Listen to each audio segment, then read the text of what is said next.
सुनो जी, अब तो ये पुड़िया खाना बंद कर दो। 2 बेटे बड़े हो गए, कुछ समय में बहुआं आ जाएंगी। ये सब अच्छा लगता है क्या? सेठानी, बहुएं तो तब आएंगी तब तेरे छोरे शादी के लिए राजी होंगे। मैं तो कहता हूँ दोनों की शादी एक साथ ही कर दे। मेरे छोरे हैं, मेरे बोलने से शादी कर ही लेंगे। वैसे भी दोनों जुड़वा हैं, एक 3 मिनट बड़ा, दूसरा 3 मिनट छोटा। सुमित्रा अपने बेटों के लिए चांद से दुल्हन लाना चाहती है, इसलिए वो पंडित जी को अपने घर बुलवाती है। पंडित जी, अब मेरे दोनों बेटों के लिए लड़की ढूंढना आपकी जिम्मेदारी है। मुझे सुंदर, सुशील और अच्छी सी बहू चाहिए, जिनके आने से मेरे घर में उजाला हो जाए। क्यों नहीं सेठानी जी, मैं अभी पता लगाता हूँ। पंडित जी 2 लड़कियां प्रिया और स्वाति को सुमित और चेतन के लिए पसंद करते हैं, और सुमित्रा को भी दोनों लड़कियां पसंद आ जाती हैं। धूमधाम से चारों की शादी हो जाती है। बहुओं के आने से सुमित्रा को भी शांति हो जाती है और वो घर के सारे काम दोनों बहुओं में बांट देती है। तुम दोनों मेरे लिए बहू नहीं बेटी जैसी हो, सब मिलजुल कर रहे, इसलिए मैं दोनों में काम बांट देती हूँ,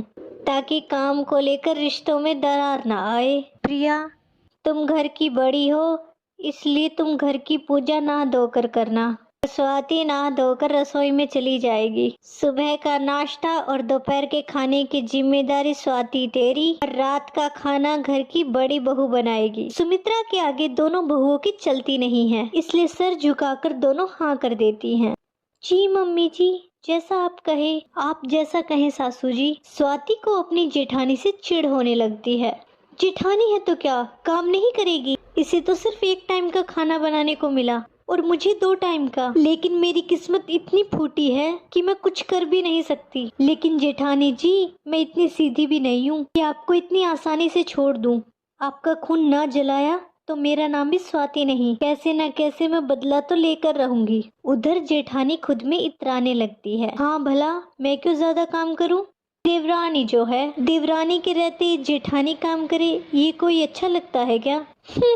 मुझे भी तो लगना चाहिए कि मैं बड़ी हूँ। दिन बीतने लगते हैं। स्वाति हर शाम बाजार चली जाती है और रोज नई नई साड़ियाँ पहनती है। ये देखकर बड़ी बहू छोटी बहू से जलने लगती है। रोज नई नई साड़ियाँ कहाँ से लेकर आती है? इतनी महंगी और सुंदर, इतने पैसे कहाँ से आते हैं इसके पास? मैंने भी आज तक इतनी सुंदर साड़ी नहीं पहनी है। जेठानी के मन में द्वंद्व चलता है, जो कि उसके चेहरे पर साफ दिखने लगता है। जेठानी के चेहरे को देखकर स्वाति समझ जाती है और कहती है, अच्छा हुआ, अब मुझे सुकून आ रहा है। मेरे कुछ किए बिना ही सब कुछ हो रहा है। सांप भी मर गया और लाठी भी नहीं टूटी। स्वाति, अब तू बैठकर बस मजे कर। रोज की तरह स्वाति सुबह का खाना बनाकर आराम करने लगती है। तभी सुमित्रा की दोस्त प्रेमलता घर पर आती है। स्वाति टिप टॉप साड़ी पहनकर अपने कमरे से बाहर आती है और जेठानी रसोई में काम करती हुई नाश्ता लेकर आती है। नमस्ते आंटी। खुश रहो बेटा। स्वाति प्रेमलता के पैर छूती है और बाजार चली जाती है। वहीं बड़ी बहू रसोई में वापस चली जाती है। दोनों बहुओं को देखकर प्रेमलता कहती है, बुरा न माने तो एक बात कहूँ, स्वाति इतने अच्छे से रहती है, इतनी सुंदर साड़ी पहनती है, वहीं बड़ी बहू कैसे रहती है? तू तो दोनों को बराबर ही देती होगी, लेकिन एक सेठानी तो दूसरी नौकरानी लग रही है। अरे ऐसा कुछ नहीं है। सुमित्रा को समझ में नहीं आता कि वो कैसे रिएक्ट करे। वो चुप हो जाती है। प्रेमलता खा पीकर अपने घर चली जाती है। रसोई में काम करती हुई जेठानी ये सब सुन लेती है और उसके अंदर का गुस्सा बाहर आ जाता है। शाम को जानबूझकर मुझे रसोई में घुसा दिया और वो महारानी रोज तैयार होकर चल देती है और मैं यहाँ खाना बनाती रह जाती हूँ, तो फिर मैं काम वाली ही लगूंगी ना। जेठानी रसोई से बाहर आकर आनन फानन में सुमित्रा को खरी खोटी सुना देती है और उसी वक्त स्वाति घर आती और सब कुछ सुन लेती है। मैंने तो दोनों में काम बराबर बांटे हैं। स्वाति अपना काम करते सब करती है, तुम नहीं कर सकती हो तो इसमें मैं क्या करूं? प्रिया पैर पटक कर अपने कमरे में चली जाती है। तब स्वाति कहती है, मैंने आज तक आपसे ऐसे बात नहीं की, लेकिन जेठानी जी ने तो अति ही कर दी। मुझसे जलती हैं तो मुझे कहती, आपको सुनाने की क्या जरूरत है? स्वाति सुमित्रा को एक साड़ी देती है जिस पर 5000 का टैग लगा होता है। सुमित्रा साड़ी देखकर कहती है, कितनी सुंदर साड़ी है, पर इतनी महंगी लाने की क्या जरूरत थी? एक तो बहू है और एक वो। हर जगह जेठानी को देखकर देवरानी सीखती है, यहाँ देवरानी को देखकर जेठानी को सीखना चाहिए। अगले दिन सुमित्रा स्वाति की दी हुई साड़ी पहनती है।